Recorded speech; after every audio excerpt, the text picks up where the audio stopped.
చంద్రబాబు నాయుడు గారిని అరెస్ట్ చేసినప్పుడు కూడా నేను లండన్లో ఉన్నాను, లంజాల నుంచి పోలీసులు ఎత్తుకుపోయారు ఆయన్ని, పైన బీజేపీ వాళ్ళు ఉన్నారు అన్నారు జగన్మోహన్ రెడ్డి గారు.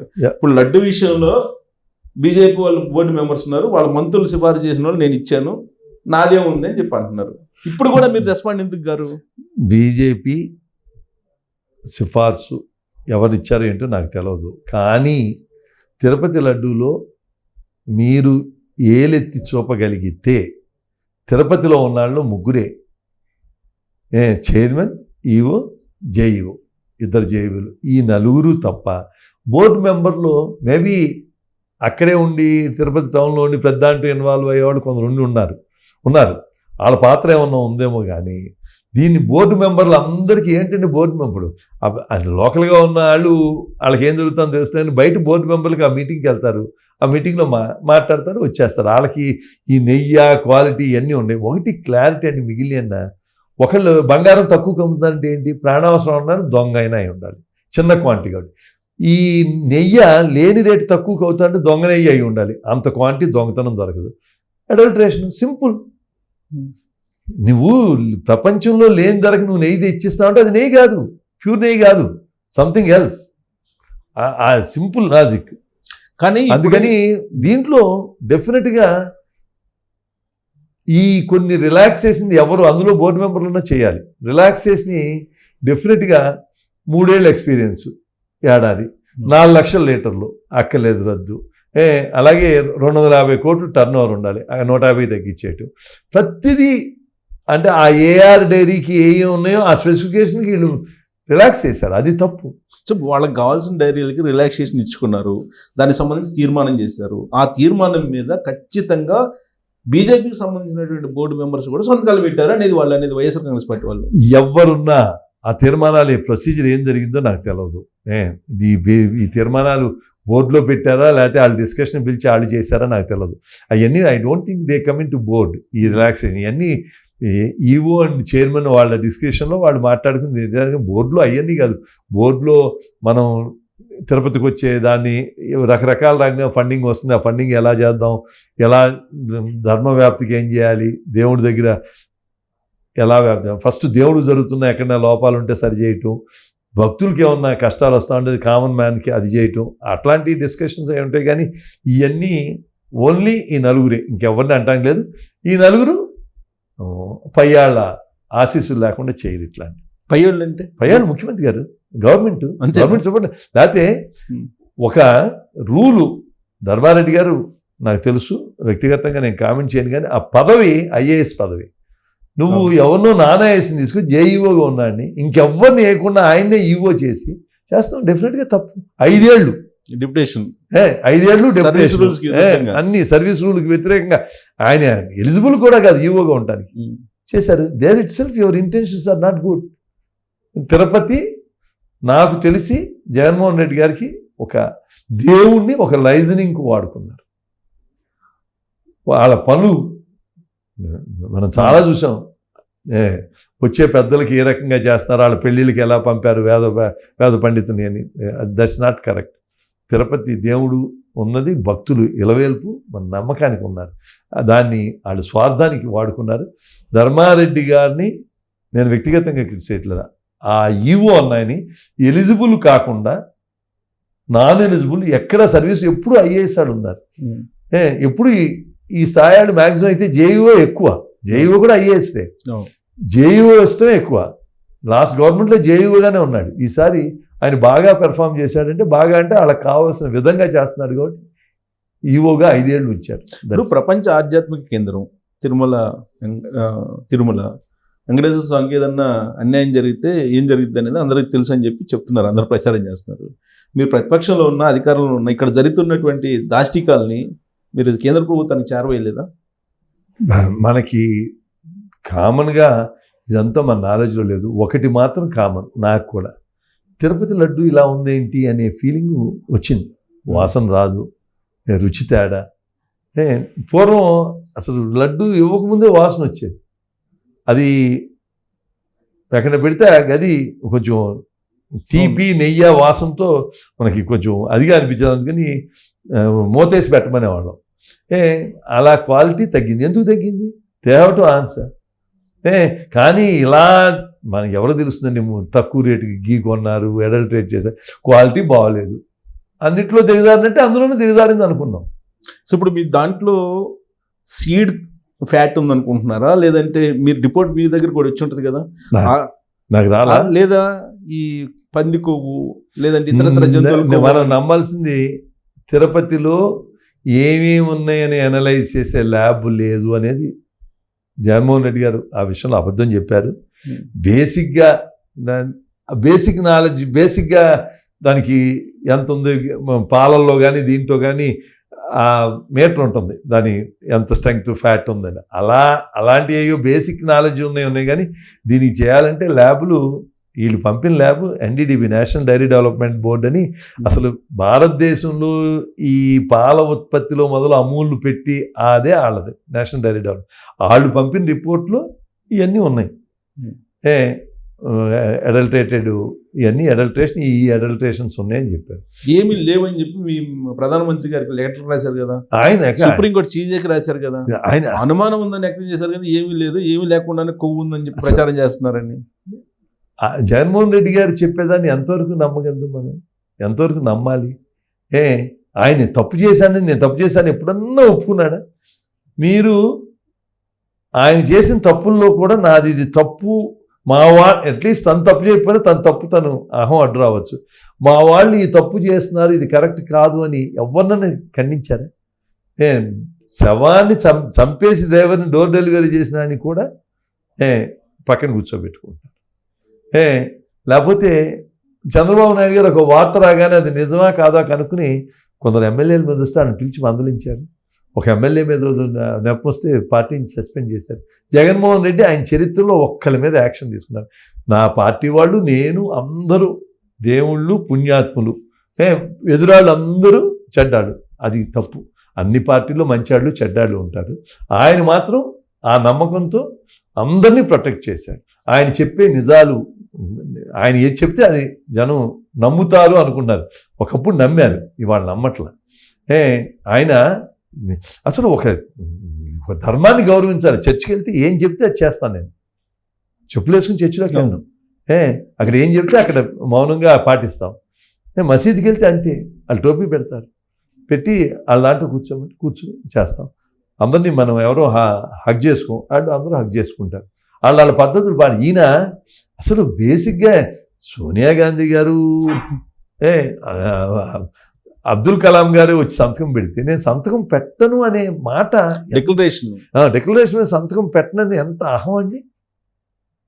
2009లో ఒకసారి పెట్టారట ఎవరు, జగన్మోహన్ రెడ్డి గారు. 2009లో అప్పటికి నేను సీఎం కాదు కదా, బట్ సీఎం అయిన తర్వాత దాన్ని కాదు బలేవారు రాజశేఖర రెడ్డి గారు ఆ గవర్నమెంట్లో పెడతాం కదా. చంద్రబాబు నాయుడు గారి టైంలో బాగా గొడవైంది. చంద్రబాబు నాయుడు గారు ఈ కాంట్రవర్సీ ఎక్కువ వద్దని ఆయన దాన్ని ఎక్కువ దూరం తీసుకెళ్ళరు. ఏది జనంలో అతి చేసామనే ఫీలింగ్ వస్తానికి చంద్రబాబు నాయుడు గారికి ఇష్టం ఉండదు. అందుకని కానీ 2014-18 మధ్యలో పెట్టకుండానే వెళ్ళాడు. నేను పెట్టను, ఏం చేస్తారో చేయండి, వెళ్ళిపోయాడు. మొండాడు రాజు కన్నా గొప్పాడు. సో ఇప్పుడు పరిస్థితి ఏంటి మరి? ఇలా తిరుమల వెళ్తున్నారు ఆయన, ఏ ఉద్దేశంతో వెళ్తున్నట్టు తిరుమలకి ఆయన? మీకేమో ఊరికి ఆయన ఈ వచ్చిన దీనికి దాన్ని ఏం చేయాలో అర్థం కాక వెళ్తున్నారు. వెళ్తాం నిజంగా ఈ టైంలో నాకు ప్రజల సెంటిమెంటు, అందరినీ దేవాలయాలకు వెళ్ళమన్నారు. అందరినీ దేవాలయాలకు ఏం చదువుతూ ఏంటి, ఎవడికి భక్తి ఉంటే ఆ రోజు దేవుడి దగ్గరికి వెళ్తారు. అందరూ వెళ్ళి మీరు దేవాలయాలకు వెళ్ళారు. న్యాచురల్ ఏమవుతుంది, వాళ్ళు వెళ్ళిన దేవాలయాలను మర్నాడు వీళ్ళందరూ వెళ్ళి శుద్ధి చేస్తారు. అందరూ అక్కడ క్లీన్ చేస్తారు. చూడండి, మీరు చూస్తారు. పైగా నాకు ఏంటంటే, నువ్వు అనుకుని నేను ఆ డేట్కి వెళ్తున్నాను, అదే టైంలో చీఫ్ జస్టిస్ ఆఫ్ ఇండియా వస్తున్నారు ఇవాళ సాయంత్రం. రాష్ట్రాన్ని ఎన్ని రకాల దిగజారుస్తూ కాకుండా దేశంలో కూడా దిగజార్చి ఇవాళకు కూడా ఏమీ రాకుండా చూస్తున్నారు. రాష్ట్రానికి ఏమైనా మంచి జరుగుతాను సంతోషించట్లా. రాష్ట్రానికి కేంద్ర ప్రభుత్వం 53,000 కోట్లు ఇచ్చిందని అభినందించట్లా. రాష్ట్రపతి పాలన పెట్టాలనుకుంటున్నారు. అందుకని ఆయన విధానమే కరెక్ట్ కాదు. రాజకీయాల్లో ఈజ్ ఏ కలుపు మొక్క. కానీ మీరు అంటున్నారు, బట్ మోడీ గారు అమిత్ షా గారు ఇప్పటికి కూడా ఆయన సపోర్ట్ చేస్తున్నారు నమ్మే వాళ్ళు ఆంధ్రప్రదేశ్లో చాలా మంది ఉన్నారు. మీరు కాదన్నా ప్రతి విషయం మోడీ గారు అమిత్ షా గారు ప్రతి విషయంలోనూ వాళ్ళు ఎక్స్ప్లెనేషన్ ఇవ్వక్కర్లేదు. వాళ్ళు ఎక్కడ వాళ్ళు లక్ష్మణ రేఖలు దాటలేదు కాబట్టి మూడోసారి ఎక్కడ లక్ష్మణ రేఖలు దాటుకోకుండా ప్రజలకు మంచి పాలన ఇచ్చారు కాబట్టి మూడోసారి ఎన్నుకున్నారు. ఈయన ప్రతి విషయంలోనూ ఎక్కడ న్యాయం ఆయనకి అసలు లక్ష్మణ రేఖే లేదు. ఎంతవరకైనా చేసేయచ్చు, ఏదైనా చేసేయచ్చు, ఏం మాట్లాడినా పర్వాలేదు. ఎవరన్నా ఒక్కళ్ళు నమ్మారండి చంద్రబాబు నాయుడు గారు రాష్ట్రం నాకు సంబంధం లేదంటే? ఒక్కడు నమ్మాడా?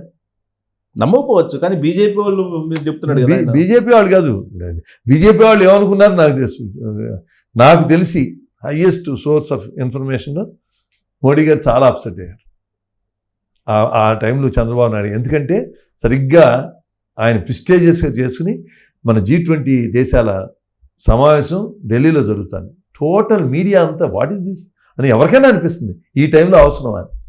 కానీ నేనేం అఫీషియల్గా మోడీ నాకు తెలిసిందే ఆ టైంలో ఆయన డెఫినెట్గా ఏంటి అరాజకం ఈ టైంలో దేశానికి మంచి జరుగుతుంది. చంద్రబాబు నాయుడు గారు అరెస్ట్ వల్ల చంద్రబాబు నాయుడు గారికి నష్టం, తెలుగుదేశానికి నష్టం, ఆయనకి చెబుతూ వచ్చింది. జగన్మోహన్ రెడ్డికి పైశాచికి ఆనందం రావచ్చు, కానీ దేశానికి వచ్చిన లాభం ఏంటండి? G20 ఎంత ప్రిస్టేజ్గా తీసుకుని దాన్ని అంత స్పాయిల్ చేశాడు ఆయన. ఇవన్నీ ఊరికినే ప్రజలు అనుకునే నిజాలు కాదు. మరి ఎందుకని ఇప్పుడు అట్లీస్ట్ ఖండించవచ్చు కదా. ఇప్పుడు ఆయన లెటర్ రాశారు, మా పార్టీ అధ్యక్షుడు డెలిబరేట్గా ప్రెస్ కాన్ఫరెన్స్ పెట్టి ఖండించి వాళ్ళ మీద చర్యలు తీసుకోమని డిపార్ట్మెంట్ చెబితే డిపార్ట్మెంట్ వాళ్ళ మీద నోటీస్ ఇచ్చింది. పార్టీ అధ్యక్షుడు పెద్ద దాంట్లో పార్టీ రన్ బై గవర్నమెంట్. రేపు వచ్చిన తర్వాత రిపోర్ట్ వచ్చి సిట్ రిపోర్ట్ వచ్చిన తర్వాత ఏం చేయాలో డెఫినెట్గా వాళ్ళు చేస్తారు. సార్ విచిత్రమైన పరిణామం ఏంటంటే ఇప్పుడు కేసీఆర్ గారు బాగాలేకపోతే ట్వీట్ చేశారు, తర్వాత షర్మిల గారిని అప్పుడు అది అరెస్ట్ చేస్తే తెలంగాణలో ఉన్నప్పుడు దాని మీద కూడా రియాక్ట్ అయ్యారు ప్రైమ్ మినిస్టర్ గారు, మోడీ గారు. కానీ ఇప్పుడు లెటర్ రాశారు కదా, ఆ లెటర్ మీద అయినా స్పందించాలి కదా. అట్లీస్ట్ 8 పేజీలు లెటర్ రాశారు కదా ప్రధానమంత్రికి. మనం ఏమనుకుని తీసి చెత్తబుట్లో వేశారు, చెత్త కాబట్టి అని మనం అనుకుంటాం కాదు కదా. అఫీషియల్ గా పిఎంఓ ఆఫీస్ పంపించినప్పుడు ఫ్యాక్ట్స్ ఏంటో తెలవాలి కదా. రిప్లై కాదు కాదు, ఇప్పుడు వీళ్ళు చెప్పినా వాళ్ళు చెప్పినా the facts will be proved. SIT వేశారు కదా, ఆ ఇన్వెస్టిగేషన్ వచ్చిన తర్వాత డెఫినెట్గా కేంద్రం కూడా స్పందిస్తుంది. డెఫినెట్గా వాళ్ళకు కూడా చాలా నమ్మకం. కానీ దీని మీదనే ఇప్పుడు బీజేపీలో భిన్నాభిప్రాయాలు ఉన్నాయి కదా. అస్సలు లేవు. మా అధ్యక్షురాలు జగన్మోహన్ రెడ్డి డిక్లరేషన్ ఇచ్చేళ్ళాలన్నారు. భానుప్రకాష్ రెడ్డి వెళ్ళి అక్కడ అందరూ కలిసి రిప్రజెంట్ చేశారు, మేము అడ్డుకుంటా ఉన్నారు. అలాగే ఈ అడల్ట్రేషన్ జరిగిందనేది బీజేపీ వాళ్ళందరూ నమ్ముతున్నారు. నమ్ముతాం కాదు, నేను అన్నది ఒకటే కారణం, ఇంక వేరే అక్కర్లా. నువ్వు లేని రేటుకి ఎలా ఇస్తున్నారు? It's adulteration. దొంగతనం అంత క్వాంటిటీ దొంగతనం చేసి ఎవడో ప్రాణావసానికి అమ్ముకోవటం కాదు, అంత క్వాంటిటీ ఎవరో అమ్ముకోరు. ఏమన్నా చిన్నది ఒక స్థలం అమ్ముకున్నారంటే తగ్గించి అమ్మ. అడల్ట్రేషన్ జరిగిన మాట మీరు అన్నట్టు వాస్తవం ఉండుండొచ్చు, కానీ ఆ adulteration A type of adulteration అనేది కదా ఇప్పుడు చర్చ నడుస్తుంది. అదొకటైతే ఈ రిపోర్ట్ నేను నమ్మట్లేదని మీ పార్టీకి సంబంధించినట్టు ఐవీఆర్ కృష్ణారావు గారు సీనియర్ IAS కామెంట్ చేశారు కదా. మీ పార్టీలో భిన్నాభిప్రాయాలు ఒక పార్టీలో ఒకళ్ళు ఏదో చేశారని అది పార్టీకి అందరికీ ఆపాదిస్తాం కరెక్ట్గా. పార్టీలో మెజారిటీ ఉన్నారు, అధ్యక్షురాలు ఈజ్ ద మా రాష్ట్రంలో ఉన్న దాని మీద ఎవరైనా ఏదైనా మాట్లాడచ్చు. But the final version what ever వాళ్ళ అధ్యక్షురాలు గారు దగ్గుపాటి పురంధేశ్వరి గారు ఏమి చెబితే అది ఫైనల్. ఐవీఆర్ కృష్ణారావు గారు ఈఓగా చేశారు, చీఫ్ సెక్రటరీగా చేశారు. ఆయనకి ఉన్నారు కదా, మా పార్టీలో ఉన్నారు, డెఫినెట్గా పార్టీలో ఉన్నారు. ఆయన ఎందుకు చేశారనేది నేను సమాధానం చెప్పలేను. బట్ డెఫినెట్గా ఇలా జరిగినప్పుడు ప్రజల సెంటిమెంట్కి వ్యతిరేకంగా మాట్లాడటం తప్పు డెఫినెట్గా. మరి ఇలాంటప్పుడు కనీసం షోకాజ్ నోటీస్ అని ఇవ్వాలి కదా. క్రమశిక్షణ గల పార్టీ అంటారు కదా బీజేపీ. అంత భిన్నాభిప్రాయాలు వ్యక్తం అవుతున్నప్పుడు ఆయన IAS సీనియర్ IAS చీఫ్ సెక్రటరీగా చేశారు, కొంచెం ఉన్నారు. బట్ ఆయన ఎందుకు ఇచ్చారు అనేది ఆయన అడగాలి. ఇస్తే మాత్రం తప్పు. He has no right. ఆయన పర్సనల్గా ఇచ్చారు, దానికి ఎవరైనా చేయలేడు. నేను ఇవాళ క్లియర్గా చెప్పగలను, ఐవీఆర్ కృష్ణారావు గారు ఇచ్చింది ఆయన personal opinion, not the opinion of the party 100%. So ఇంత పెద్ద ఇష్యూ జరుగుతున్నప్పుడు మాజీ ఏపీ బీజేపీ అధ్యక్షుడు కానీ లేదా విష్ణువర్ధన్ రెడ్డి అనే ఒక క్యాబినెట్ ర్యాంకు నామినేటెడ్ పోస్టులో ఒకప్పుడు చేసిన ఆయన కానీ మాధవ్ గారు కానీ కీలకమైనటువంటి వాళ్ళు కదా, జీవీఎల్ గారు కానీ, జీవీఎల్ గారు ప్రతిదానికి వస్తారు కదా, వీళ్ళు ఎందుకని తేలుగుట్టిన ఏదో అంటారు చూసారు అలా ఉన్నారు. వాళ్ళు ఎందుకు ఇవ్వలేదు అనేదానికి నేను కాదు కదా సమాధానం చెప్పేసి, మా అధ్యక్షురాలు ఏది చెప్తే అది ఫాలో అంటే అవుతాను. నా ఒపీనియన్ నేను చెప్పాను. నా ఒపీనియన్ ఇప్పుడున్న అందరూ 8 మంది ఎమ్మెల్యేలు నిన్న మాట్లాడుకున్నాం కాన్ఫరెన్స్లో. నిన్న పొద్దున్న 9:30 కాన్ఫరెన్స్ పెట్టారు. 3 ఎంపీలు, 8 మంది ఎమ్మెల్యేలు, మా సంఘటన కార్యదర్శి, అందరూ ఉన్న ఆఫీస్ మెయిన్ బ్యారర్స్, జనరల్ సెక్రటరీలు, వైస్ ప్రెసిడెంట్, అందరిది ఇదే ఒపీనియన్. మీరు చెప్పేది డిక్లరేషన్ మీద, డిక్లరేషనే కాదు, తిరుపతి లడ్డు మీద కూడా, ఆలయాలకు వెళ్తాం మీద కూడా అన్నీ. అందుకని మా అందరిది ఒక ఒపీనియన్. ఎవరో మీరు వేలెత్తి పలానా వాళ్ళు చేయలేదు అంటే నాకు ఎలా వాళ్ళతో నేను మాట్లాడలేదు, వాళ్ళ ఉద్దేశం, వాళ్ళకి ఈ కామెంట్ చేస్తాం ఇష్టం నాకు చేయలేదేమో, వాళ్ళేమి ఫర్గా ఏమీ ఇవ్వలేదే. ఒక కృష్ణారావు గారు అన్నారు, అది పర్సనల్ ఒపీనియన్ చెబుతున్నా కదా, it's not the opinion of the party. I'm telling you, ఎందుకంటే నేను పురంధేశ్వరి గారితో అఫీషియల్గా మాట్లాడా కాబట్టి చెబుతున్నాను. సార్ నాకున్న ఇన్ఫర్మేషన్, నేను 25 సంవత్సరాల నుంచి జర్నలిజంలో 26 సంవత్సరాల నుంచి ఉన్నా, ఒక కేంద్ర మంత్రి మీరు ఈ ఇష్యూలో ఏం మాట్లాడొద్దని చెప్పారు కాబట్టి అందుకని ఎవరు మాట్లాడలేదు బీజేపీ వాళ్ళు. నేను ఆ బీజేపీ పార్టీ అందుకే మిమ్మల్ని అడుగుతున్నా. కాదు, అసలు అలాంటి ఇన్స్ట్రక్షనే లేదు. సత్యకుమార్ గారు ఆయన ఎంత బిట్టర్గా క్రిటిసైజ్ చేస్తున్నారు. కేంద్ర మంత్రి వద్దంటే పార్టీ లైన్ అదైతే సత్యకుమార్ గారు మాట్లాడతారా, చౌదరి గారు మాట్లాడుతున్నారు, అందరూ ఎమ్మెల్యేలు అందరూ బిట్టర్గా క్రిటిసైజ్ చేస్తున్నారు. ఇది విష్ణుకుమార్ రాజు చాలా అందరూ మాట్లాడుతున్నారు. మా కేంద్ర మంత్రి సీఎం రమేష్ ఎలా మీ కేంద్ర మంత్రి మాట్లాడలేదు కదా, ఏపీ సంబంధించినటువంటి మాట్లాడారు భలేవారు. వర్మ మాట్లాడారు, కావాలంటే ఇప్పుడు మీతో మాట్లాడిస్తాను. చాలా గట్టిగా మాట్లాడాడు. నిన్న కాన్ఫరెన్స్లో చెప్పాడు, చాలా అన్యాయం వీళ్ళు చేసి ఇంకా సిగ్గు లేకుండా ఏమో ఏ రకంగా బయటకు వస్తున్నారని. సో ఇప్పుడు డిక్లరేషన్ ఇవ్వకుండా జగన్మోహన్ రెడ్డి వెళ్ళటానికి సిద్ధపడతారు. అది ప్రభుత్వం, ఎన్డీఏ ప్రభుత్వం అక్కడ, అది నేను అనుకోవటం ఈ విషయంలో ప్రభుత్వానికన్నా దేవస్థానం యొక్క మేనేజ్మెంట్, అక్కడ ఉన్న ఈవో చైర్మన్ లేడు కాబట్టి ఈవో, అక్కడ ఉన్న అధికారులు వాళ్ళు ఎలా డీల్ చేస్తారో చూద్దాం. మీకు 24 hours అన్నీ తెలిసిపోతాయి. ఏదైనా ప్లెయిన్గా సాఫీగా పవన్ కళ్యాణ్ గారు ఏం చెప్పారు, ఇది తిరుపతి దేవస్థానం వాళ్ళు చూసుకోవాల్సిన విషయం, మిగిలిన వాళ్ళు దీంట్లో ఎంటర్ కాదు, చెయ్యాలా లేదా అనేది జగన్మోహన్ రెడ్డి గారి దీనికి వదిలేద్దాం, చెయ్యాలి కానీ చేస్తాడో లేదో ఆయన ఇష్టం అని చెప్పారు. అది correct decision. I fully endorse ఆయన చెప్పిందని. చంద్రబాబు నాయుడు గారు కూడా అదే ఉద్దేశంలో ఉంటారు. సో ప్రతి రాష్ట్రంలో కేంద్ర ప్రభుత్వం ఏదో ఒక సందర్భంలో ఇన్వాల్వ్ అవుతుంది, ఐటీనో ఈడీనో లేకపోతే ఇంకోటో ఏదో కారణం చెప్తారు. ఇంత ఇష్యూ జరుగుతున్నప్పుడు మీరు చూసుకోండి, కూటమిలో మీరు అక్కడ ఉన్నారు కదా అని చెప్పి వాళ్ళు మీ మీద ఇట్లేదా కేంద్ర ప్రభుత్వానికి సంబంధించి బాధ్యులు? అసలు కేంద్రం ఎప్పుడు ఎంతవరకు అవ్వాలి మా పార్టీ యొక్క ఉద్దేశాలు పార్టీ ప్రెసిడెంటే చెప్పాలండి. నడ్డా గారు కేటగారిగా పార్టీ ప్రెసిడెంట్ ప్లస్ హెల్త్ మినిస్టర్గా ఉండి ఆయన క్లియర్గా చెప్పారు, చాలా ప్రెస్కు చెప్పారు, ఎంక్వైరీ ఆర్డర్ ఇచ్చారు, వాళ్ళ మీద ఏఆర్ ఫుడ్స్ మీద వాళ్ళని ఏఆర్ డైరీ మీద చేశారు. అందుకని మనం అసలు 1% కూడా మీకు అనుమానం అక్కర్లేదు.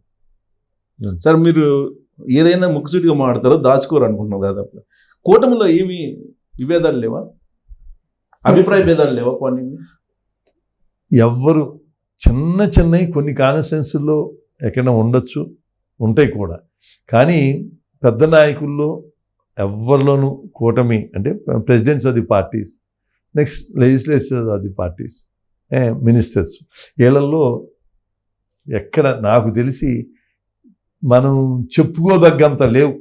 ఓకే, డెఫినెట్గా. సో మీరు చెప్పింది నమ్ముతున్నాం, ఎందుకంటే రకరకాలుగా వినిపిస్తున్నాయి బయట. లేదు, ఈవెన్ వైసీపీ వాళ్ళే చెప్తున్నారు కదా. వైసీపీ వాళ్ళు ఏమన్నా చెప్పనండి, డెఫినెట్గా చంద్రబాబు నాయుడు గారు, పవన్ కళ్యాణ్ గారు, ఇప్పుడు మా అధ్యక్షురాలు పురంధేశ్వరి గారు, మోడీ గారు చంద్రబాబు నాయుడు గారికి ఎంత గౌరవంగా, ఎంత అన్నిటికీ పిలిచి అన్నిట్లోనూ చేసి పవన్ కళ్యాణ్ గారికి అందరూ మోడీ గారు, పవన్ కళ్యాణ్ గారు, వీళ్ళు మా పురంధేశ్ గారు అందరూ ఒక మాట మీద ఉన్నారు. ఎక్కడ ఒక్క మాట కూడా తేడా రాలేదు ఇప్పుడు దాకా.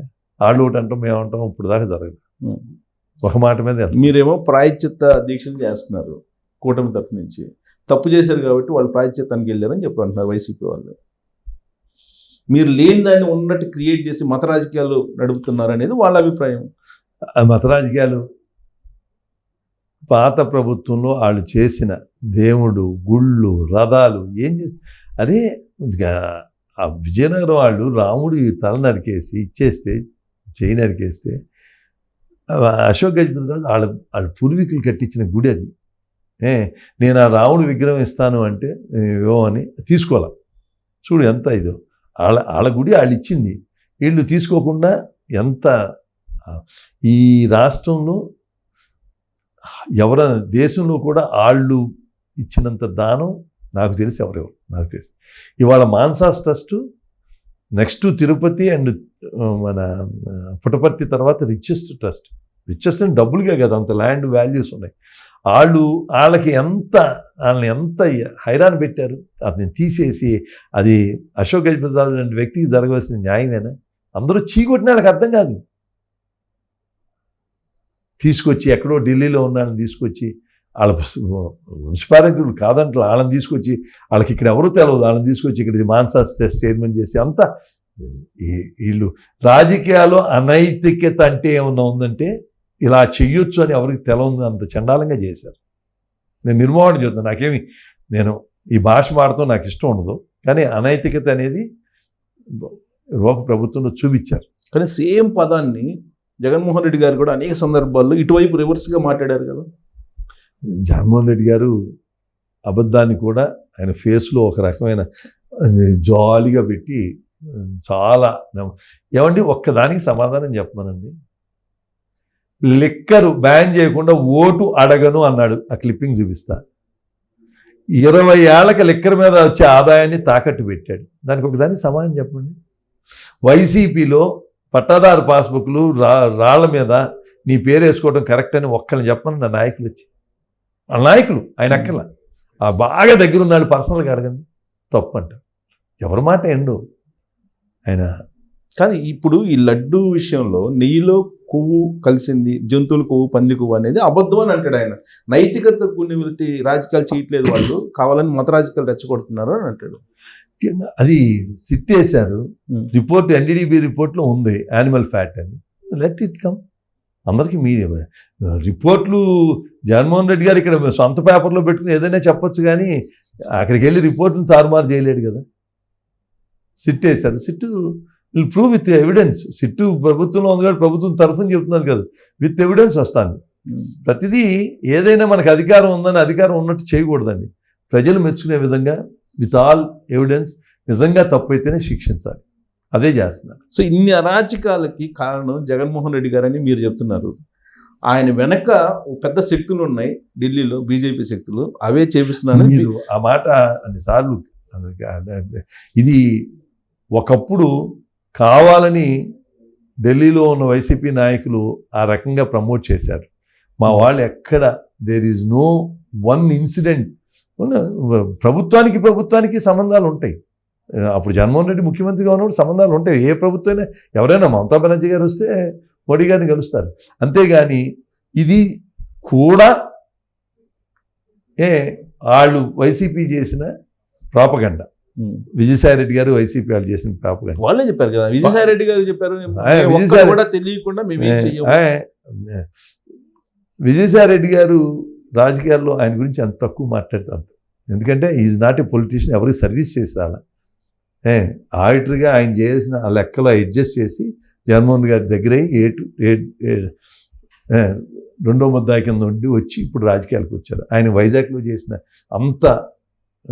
ఇంత చండాలమైన రిజల్ట్స్ వస్తున్న జగన్మోహన్ రెడ్డి గారు ఆయన పాత్ర కూడా ఉంది. అందుకని నాతో బాగుంటాడు. బట్ ఆయన పెట్టే ట్వీట్లు అవన్నీ చూస్తే నాకు అసహించుకుంటారని కూడా అనుకోవట్లే. అండి మనం బాగా పెట్టాం అనుకుంటున్నారు, ఇంకో 4 పెడదాం అనుకుంటున్నారు. వెనకాల 100 బాగతులు ఉంటారు కదా, భలే పెట్టారండి అంటారు. ఓహో అనుకుని ఇంకా అదే వాడే పదజాలం కూడా డిఫరెంట్ గా ఉంటుంది. అది మామూలుగా ఎవరు బెటర్ అనుకుంటా టైప్ రాజకీయాల్ని కొందరు ఎమ్మెల్యేలు కానీ కొందరు ఎంపీలు కానీ దిగజార్చేశారు ఈ 5 ఏళ్ళలో. అంటే భాష కానీ వాళ్ళు చేసిన పనులు ఇక ఏం చేసినా తప్పు లేదు అనే ఫీలింగ్ ప్రజల్లోకి వచ్చేసేట్టు చేశారు ఆ నాయకుడు. అసహించుకుని అందరినీ ఇళ్ళకి పంపారు. సరే, ఈ ఎపిసోడ్ మొత్తంలో ఒక ట్విస్ట్ ఏంటంటే తిరుపతి లడ్డు విషయంలో ఇంత గందరగోళం చేయడానికి బీజేపీ ఒకప్పుడు ఆర్కియాలజీ డిపార్ట్మెంట్తో సర్వే చేయించింది. తిరుమలని కేంద్ర ప్రభుత్వం ఆధీనంలోకి తీసుకోవాలని ప్లాన్ చేస్తుంది, జగన్మోహన్ రెడ్డిని దానికి ఉపయోగిస్తుంది అని అనేవాళ్ళు కూడా ఉన్నారు. ఇవన్నీ ఎవరో ఏదో అనుకున్నానికి నన్ను సమాధానం చెప్పంటే నేను చెప్పలేను. ఇదంతా ఇది డెఫినెట్గా ఎటువంటి పరిస్థితుల్లో జరగద్దు. ఎందుకంటే తిరుపతి వెంకటేశ్వర స్వామి అంటే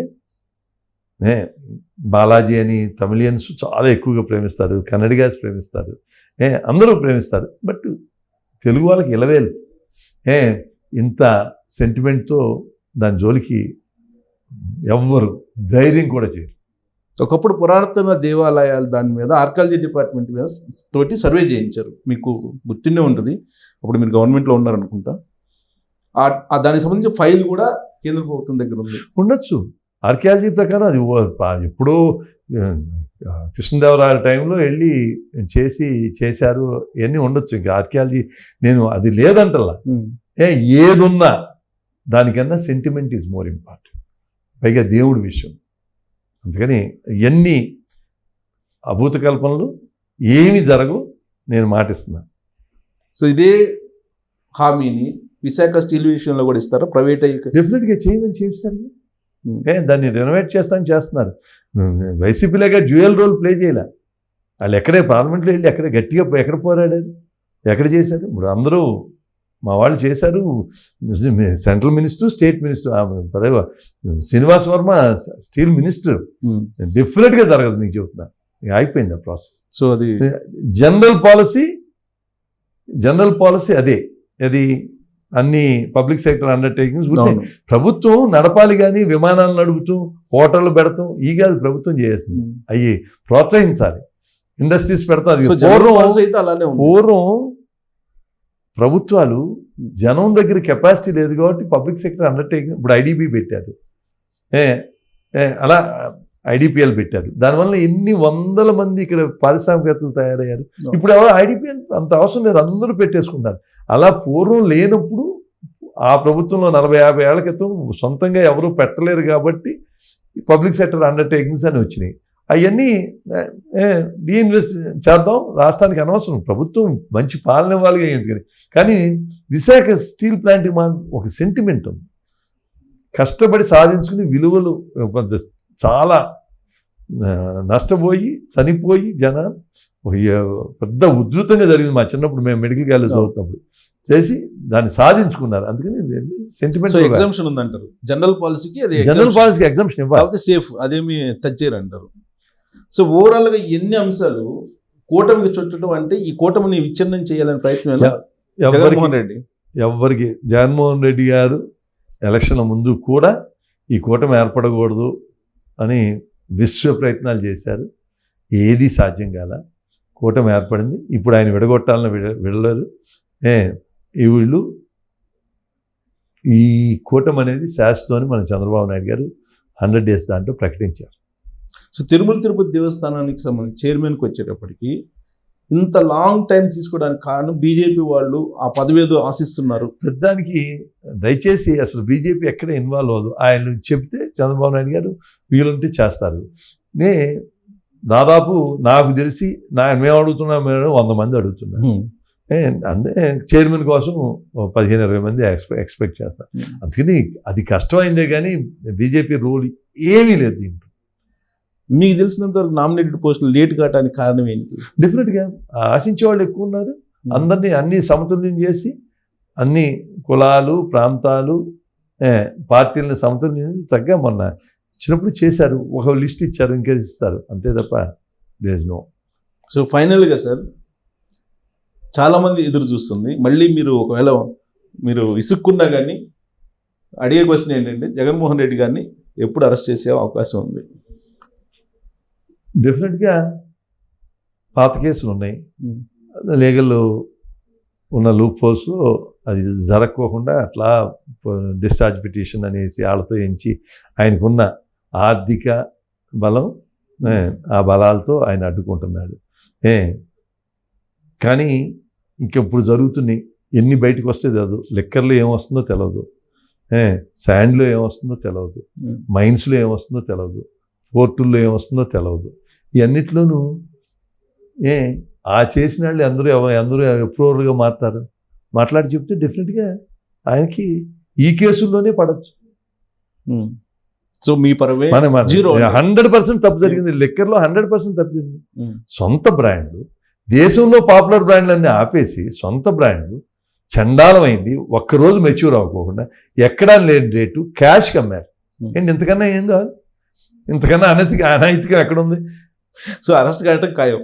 లిక్కర్ కనపడుతుంది, ఇసుక కనపడుతుంది, మైన్స్ కనపడుతున్నాయి, మైన్స్ ఉమ్, 3 చాలు. బలవంతంగా చేసిన పనులు బోల్డ్ ఉన్నాయి. అయ్యి వస్తే ఇంకా రోజు తిరుపతి లడ్డు ఊహించింది వచ్చింది. ఉమ్, దాంట్లో ఆయన పాత్ర ఏముందో మనది, ఆయన పాత్రని ఎవరు అనలేదు కదా, ప్రభుత్వం పాత్ర అన్నారు. ఉమ్. వీటిల్లో డైరెక్ట్ ఆయన పాత్ర ఉంది. నేను చెప్పిన ఈ 3 కేసుల్లో ఆయన పాత్ర డైరెక్ట్గా ఉంది. సో ఈ కేసులన్నీ విచారణ జరిగి ఆయన అరెస్ట్ అవుతారా లేదని అందరూ ఎదురు చూస్తున్నారు చాలా మంది. ఈ లోపే మధ్యంతర ఎన్నికలు రాబోతున్నాయి, 2026 అక్టోబర్లోనే ఎన్నికలు అని అంటున్నారు. ఇంకా దానికి జమిలీ ఎన్నికలు డెఫినెట్గా కేంద్ర ప్రభుత్వం క్యాబినెట్ అప్రూవ్ చేసింది వస్తుంది, కానీ దాని గురించి జనం అనుకునేట్టు వైసీపీ వాళ్ళకి కావాల్సిన విధంగా జమిలీ ఎన్నికలు జరగవు. ఉమ్, దేశానికి ఏది ఉపయోగం ఆ రకంగా జరుగుతుంది. అన్ని రాష్ట్రాలని ఒకసారి తీసుకొచ్చి, లేకపోతే ఏ పెద్ద పెద్ద దేశాలు ప్రతి ఏడాది ఒక ఎలక్షన్ ఉంటుంది. డెవలప్మెంట్ ఎట్లా ఉంటుంది? Um, election code up and downs. ఒక ప్రభుత్వం ఒకసారి ఎన్నికైన తర్వాత 5 ఏళ్ళు చేయాలి. వాళ్ళు బాగా చేస్తే మళ్ళీ ఎన్నుకుంటారు, లేకపోతే లేదు. ఈ లోపల ఇన్ని రకాలుగా ఇన్ని ఎలక్షన్లు ఉండటం కరెక్ట్ కాదు. జమిలీ ఎన్నికలు డెఫినెట్గా దేశ శ్రేయస్సు ఆలోచించేవాడు ఎవరైనా సరే జమిలీ ఎన్నికలు రావాలనే కోరు. మీరు జమిలీ అనగానే నెక్స్ట్ ఇయర్ ఎలక్షన్ వస్తే మీరు పార్టీ నుంచి వెళ్ళమాకండి అని చెప్పి ఆయన అలర్ట్ చేస్తున్నారు కదా జగన్మోహన్ రెడ్డి గారు. జమిలీ ఎన్నికలు వచ్చినా ఏ ఎన్నికలు వచ్చినా జగన్మోహన్ రెడ్డి గారిని ప్రజలు నమ్మే పరిస్థితి లేదు. ఆయన మారితే నమ్మవుతారు, ఆయన మారట్లేదు. ఉమ్, ఆయన కానీ ఆయన వెనకాల ఉన్న వాళ్ళు మారట్లా. వాళ్ళు మాట్లాడే భాష ఇవాళకి అలాగే ఉంది. వాళ్ళ పేర్లు చెప్పను,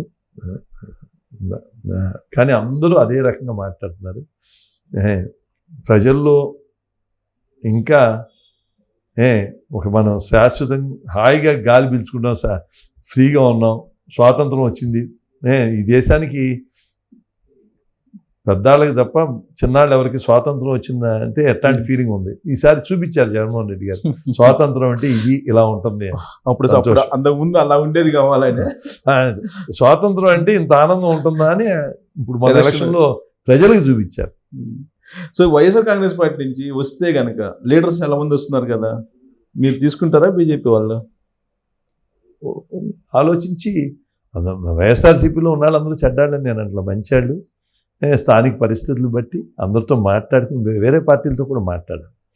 నీకు తెలుగుదేశం మీద, జనసేన మీద, పవన్ కళ్యాణ్ గారి మీద అనుచిత కామెంట్లు చేసి మా దగ్గరికి వస్తానంటే ఎలా చేర్చుకుంటాం? అలా కాకుండా సాత్వికులు మంచాళ్ళు ఉంటే ఎప్పుడైనా చేర్చుకుంటాం.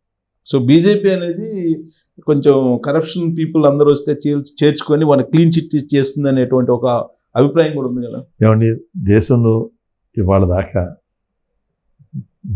11 ఏళ్ళు ఒక్క ఆరోపణ లేకుండా ప్రధానమంత్రి గారు, మీరు ఎంతమంది ఉంటారు? మీరు ఒకసారి పాజిటివ్గా ఆలోచించండి. ప్రధానమంత్రి అయితే వాళ్ళ బ్రదర్స్, మదర్ వాళ్ళందరూ ఎక్కడ ఉంటారండి? అసలు వాళ్ళకి ఎంత ఎవడు పని వాళ్ళు చేసుకున్న మదర్ ఆయన చనిపోయారు. బ్రదర్ ఎవరో కూడా మనకి ఇవాళ ముఖ్యమంత్రులు బ్రదర్స్, ముఖ్యమంత్రులు బావమతులు యథాపెత్నం చేస్తున్నారు. అసలు ఎక్కడన్నా మోడీ గారికి ఎవరన్నా వాళ్ళు ఉన్నారా? ఎక్కడన్నా స్వార్థానికి ఆయనకి ఏమన్నా పెద్ద ఇది చేసుకుని బిల్డింగులు కట్టుకుని ఇది ఉన్నాయి? ఆయన అలా ఆ జీవితం నడుస్తా ఒక ఆదర్శం అంటే ఇలా ఉండాలని చూపిస్తే దాంట్లో కరప్ట్ ఎక్కడ చిన్న చిన్న లోపాలు ఉంటాయి. అన్నీ నేను అనే ఇక్కడ జరిగే దాంట్లో దానికి మనం భూతత్వంలో చూడాల్సిన అవసరం లేదు.